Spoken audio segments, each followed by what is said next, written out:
Pastor praise the Lord. Praise the Lord. So இன்னைக்கு என்ன டே? இன்னைக்கு என்ன பண்ண போறீங்க? இன்னைக்கு விபிஎஸ்னுடைய 7th டே. இன்னைக்கு இன்ஸ்பெக்ஷன் பார்க்க போறோம். அதுல பிள்ளைங்களுடைய வேத வசனத்தை படிச்சிருக்காங்க, சரியா படிச்சிருக்காங்களா, நல்லா மனப்பாடம் பண்ணிருக்காங்கன்ட்டு வசனத்தையும் அதோடு கூட அவங்க சார்ட் ஒர்க் பண்ணிருக்காங்க. அந்த சார்ட் ஒர்க்கையும் மற்றும் இன்னும் சில காரியங்களும் பிள்ளைங்க அந்த 7 நாள்ல கற்றுக்கொண்டதை நாங்க அவங்க கிட்ட கேட்டு எந்த அளவுக்கு அந்த பிள்ளைங்க இந்த 7 நாள் விபிஎஸ்ல அவங்க தேறி இருக்காங்க என்பதை குறித்து நாங்க அதை பார்க்க போறோம்.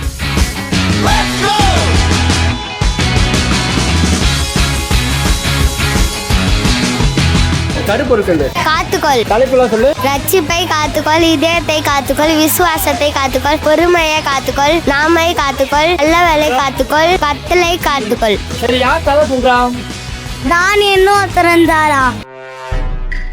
அவர் மக்களுக்கெல்லாம் நல்லது செய்வாரா? ராஜானை தறி அவருக்கு ரொம்ப பிடிக்குமா? தைரியம் ஜமா பண்ணுவாரா? அதை பார்த்து உங்க வேலைக்காரர்களா பிடிக்காதா? அதை பார்த்து ராஜா கிட்ட சொல்லும் போது அதுக்கு முடிவு எடுக்கதான் சொன்னாங்க. சிங்கம் கூண்டுல போடணும்னு சொன்னாங்க. அன்னைக்கு ஒரு நாள் ஜமா பண்ணும் போது பாத்துறாங்க போய் சொன்னோன்னு கூண்டுல போட்டாரு. நைட்டு ரொம்ப ராத்திரி. அதுக்கப்புறம் காலையில விடுச்சோடனே ராஜா பார்த்தாரு இருமல் ஏத்துறோம் தட்டி. தானியன் பின்னாடி இது நான் இங்க இருக்கேன்னு சொன்னாரு. அதுக்கப்புறம் திருப்பியே போட்டாரு. பார்த்துக்கிட்டே இருந்தாரு ராஜா. சாப்பிடவே இல்லை. அதுக்கப்புறம் அந்த வேலைக்காரங்க போட்டோன்னே சாப்பிட்டுச்சு. அது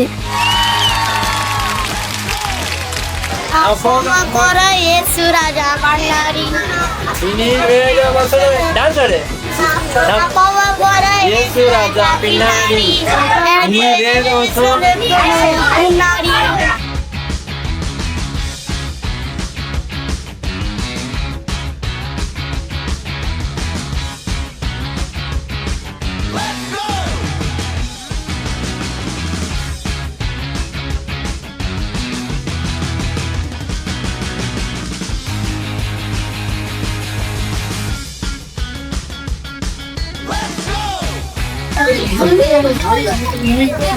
கருப்பொருள் என்ன? தலைப்பு யாருக்கோ தெரியுமா? தலைப்பு சொல்ல முடியுமா? ரட்சிப்பை காத்துக்கொள், இருதயத்தை காத்துக்கொள், விசுவாசத்தை காத்துக்கொள், பொறுமையை காத்துக்கொள், நாவையை காத்துக்கொள், நல்ல ஆலோசனையை காத்துக்கொள், கட்டளையை காத்துக்கொள். Super super.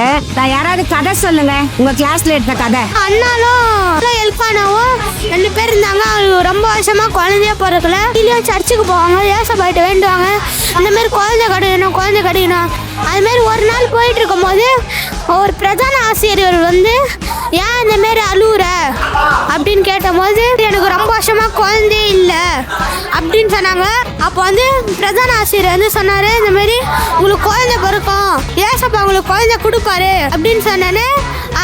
அண்ணால் நான் ஏசப்பா நீங்கள் எனக்கு குழந்தை கொடுத்தா நான் அது உங்களுக்கே அர்ப்பணிச்சிடுறேன் அப்படின்னு சொன்னோன்னே 3 months கழிச்சு சாமுவேல் பிறந்தாரு. சாமுவேலுக்கு ஒரு 18 வயசு ஆனோன்னு. சரி, உங்க டீச்சர் நேம்? வசனம் தெரியுமா? ஒருவனின் ஒருவர் அன்பாக்க கடவும், ஏனெனில் அன்பு தேவனால் உண்டாஇருக்கிறது. 1 யோவான் 4:7. சார்ட் ஒர்க் யாருன்னா பண்ணல? யார் பண்ணது சார்ட் ஒர்க்கு?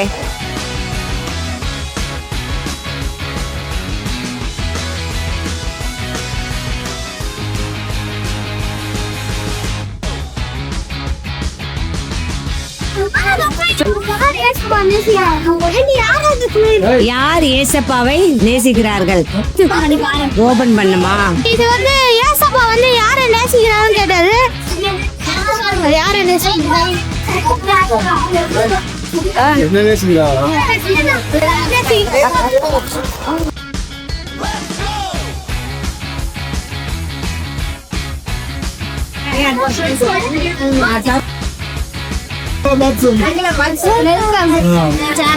எல்லா வசனங்களும் நல்லா படிச்சிருக்கீங்களா? இந்த 7 நாள் வசனங்களை உங்களால் சொல்ல முடியுமா? கர்த்தரின் நாமம் பலத்த துருவம், நீதிமான் அதற்கு ஓடி சுகமாக இருப்பான். நீதிமொழிகள் 18:10. மனுஷனுக்கு கீழ்படிதலை பார்க்கிறோம், தேவனுக்கு கீழ்படிதல் அவசியமா இருக்கிறது. அப்போ சிலர் 5:19. உன் சுயபுத்தியின் மேல் சாராமல் உன் முழு இருதயத்தோடு கர்த்தரில் நம்பிக்கையாயிரு. அந்திய அழைப்பின் பலத்த பொறுமையாக இலக்கை நோக்கி தொடர்கிறேன். நீதிமான்கள் சிங்கத்தை போல தைரியமாய் இருப்பார்கள். சார்ட் ஒர்க்கு நீங்கள் என்னென்ன பண்ணியிருக்கீங்க காட்டுவீங்க? இது வந்து மோசே வந்து நைல் நதியில் வந்து அந்த ஆணைப்பட்டியில் வந்து போயிட்டு இருந்தார். இது வந்து நீதிமான் நோவா வந்து அவனோட செஞ்ச பேரை. இது வந்து பவுலும் சீலாவோட கதை.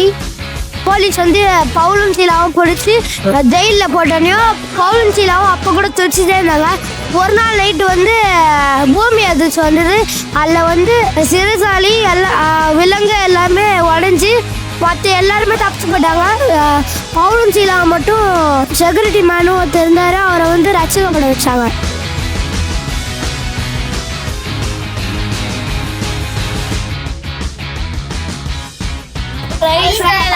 Welcome to primary girls.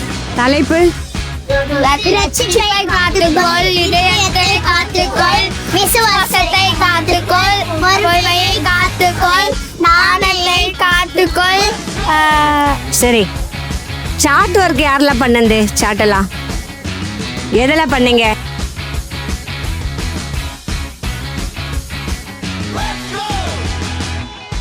இருதயத்தை காத்துக்கொள், அப்போ அதனிடத்திலிருந்து ஜீவ ஊற்று புறப்படும். எபிஎஸ்ஆர் 4:23. நீ கதையெல்லாம் டெய்லி சொல்லி தராங்களா உங்க டீச்சரு? எல்லாம் படிக்கிறீங்களா? சரி, ஓகே.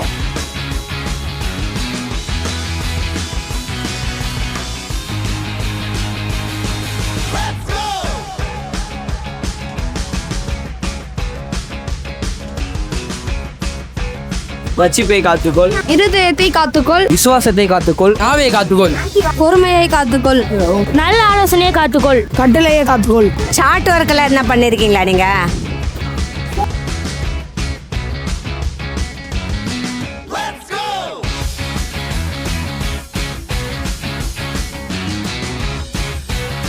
இது எல்லாமே நாங்கள் குரூப்பாக தான் சேர்ந்து போனோம். எல்லா குரூப்பாவையா? இதெல்லாம் யாரு? நீங்க தானா? பார்த்தீங்கன்னா எங்களோட சீனியர் பாய்ஸ். அவங்களோட சீனியர் பாய்ஸ். சரி, இது பார்த்தீங்கன்னா 4-2.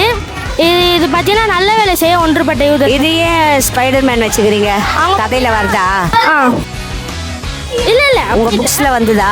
இல்லை அது பார்த்தீங்கன்னா யூதர்கள் பார்த்தீங்கன்னா ஒன்றா சேர்ந்து தானே அந்த வெப்ஸ்லாம் பார்த்தீங்கன்னா ஒன்றா தானே இருக்கும். அதில் அப்படியே வசனம் எழுதிட்டு ஸ்பைடர் மேனெல்லாம் நல்லது தானே செய்வார். இந்த பேட் பார்த்தீங்கன்னா இருட்டில் தானே இருக்கும். இந்த கதையில் பார்த்தீங்கன்னா பவுல், சாரால், தீமோத்தேயுலாம் இருட்டில் தானே ஜெயிலில் போடுவாங்க. சாரால் இல்லையே, பவுலும் சீலா. சீலா.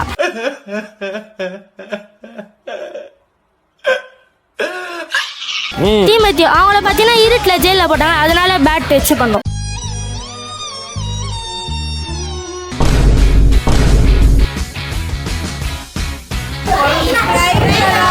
Welcome to our class.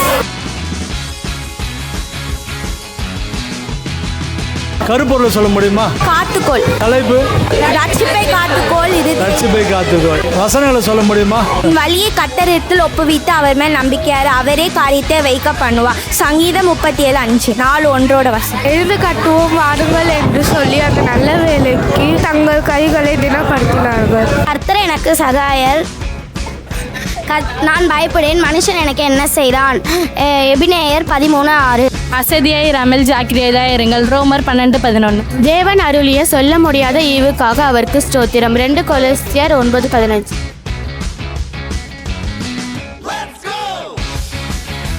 உன் வழியை கர்த்தரிடம் ஒப்புவித்து அவர் மேல் நம்பிக்கையாயிரு, அவரே காரியத்தை வாய்க்க பண்ணுவார். சங்கீதம் 37:5. கர்த்தர் எனக்கு சகாயர், நான் பயப்படேன், மனுஷன் எனக்கு என்ன செய்வான். எபிரேயர் 13:6. எழுந்து கட்டுவோம் வாருங்கள் என்று சொல்லி அந்த நல்ல வேலைக்கு தங்கள் கைகளை திடப்படுத்தினார்கள். அசதியாய் ரமல் ஜாக்கிரதையாய் இருங்கள். ரோமர் 12:11. உன் வழியை கர்த்தருக்கு ஒப்புவித்து அவர் மேல் நம்பிக்கையாயிரு, அவரே காரியத்தை வாய்க்க பண்ணுவார். சங்கீதம் 37:5. நல்லா வசனத்தை நல்லா சொன்னீங்க.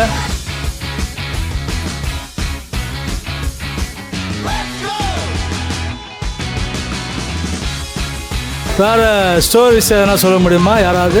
Abraham story. ஆப்ரகாமுக்கு வந்து ஒரு மனைவி இருந்தாங்க. அவங்க பேர் வந்து சாரேக். அப்புறமா வந்து ஆப்ரகாமுக்கு வந்து ஃபர்ஸ்ட் இருந்த பேர் வந்து அபிரகாம். அப்புறமா அவளுக்கு வந்து 100 வயசு வரைக்கும் அவருக்கு குழந்தையே இல்லை. அப்புறமா ஆபிரகாமும் சாராலும் வந்து ஏசப்பா கிட்ட ப்ரேயர் பண்ணாங்க. அப்போ வந்து சாராளுக்கு வந்து 90 வயசு இருந்துச்சு, ஆபிரகாமுக்கு 100 வயசு இருந்துச்சு. அப்பொழுது அவங்களுக்கு வந்து ஈசாக்குன்னு ஒரு பையன் பிறந்தான். அப்புறமா ஏசப்பா வந்து என்ன பண்ணாருன்னா அவனை வந்து பலியிட சொன்னார். அப்போ வந்து அவர் வந்து யோசிக்காமல் அவனோட மகனை வந்து பலியிடத்துக்கு போனார். பலியிடத்துக்கு போகும்போது மலை மேலேயே அப்புறமா ஏசப்பா வந்து ஆபிரகாமே பிள்ளை ஆண்டாலே எதுவும் பண்ணாது அப்படின்னு சொல்லிட்டு அவர் வந்து நிறுத்த சொல்லிட்டாரு. அப்புறமா ஆபிரகாம் வந்து அங்கேருந்து ஆட்டுக்குட்டி எடுத்து பலியிட்டார். இந்த 7 நாள் உங்களுக்கு டீச்சருக்கு எப்படி போச்சு? பிள்ளைங்க எப்படி கற்றுக்கொண்டாங்க? அவங்கள பற்றி நீங்கள் சொல்லுங்கள். இந்த 7 நாளுமே ஆக்சுவலாக போனதே தெரியல. ஏன்னா கேர்ள்ஸ் எப்போவுமே ரொம்ப அமைதி, ரொம்ப கீழ்ப்படிதல் உள்ள பிள்ளைங்க. ஸோ எல்லாருமே எனக்கு ரொம்ப ஒத்துழைச்சாங்க. சொல்லிக் கொடுத்த கதையை டிஸ்ட்ராக்ட் ஆகாமல் கேட்டாங்க. அவங்களோட மைண்ட்லேயும் இருந்தது எப்போல்லாம் கொஷின் கேட்குறோமோ எந்த நாள், இப்போ ஃபஸ்ட் நாளோடது 7th டே கேட்டாலுமே அந்த கொஷின்ஸை மறக்காமல் அவங்க வந்து ஆன்சர் பண்ணாங்க. ஸோ அந்தளவுக்கு அவங்களோட லிசனிங் பவர் இருந்துச்சு. ஸோ இந்த இயர் ரொம்ப பிளஸடான ஒரு இயராக தான் உண்மையாகவே இருந்துச்சு. சரி, உங்களுக்கு ஸ்டூடெண்ட்டுகளுக்கு எப்படி போச்சு? இந்த 7 நாள் எப்படி போச்சு? ஜாலியாக போச்சு, சந்தோஷமா ஜாலியாக இருந்தது. எல்லாம் ஏசப்பை பற்றி நாங்கள் நல்லா கற்றுக்கிட்டோம். அதில் டீச்சர் கிடைச்சாங்க, அதனால தேங்க்ஸ். ஸ்நாக்ஸ் எல்லாம் நல்லா இருந்ததா? சூப்பராக இருந்துச்சு. சரி, ஓகே. இன்னைக்கு உங்களுக்கு ஒரு சூப்பர் லஞ்ச் இருக்குது. இந்த சண்டே வந்து ஃபைனல் டேக்கு நீங்கள் டான்ஸ் ப்ரோக்ராம் பண்ணுறீங்களா? சரி,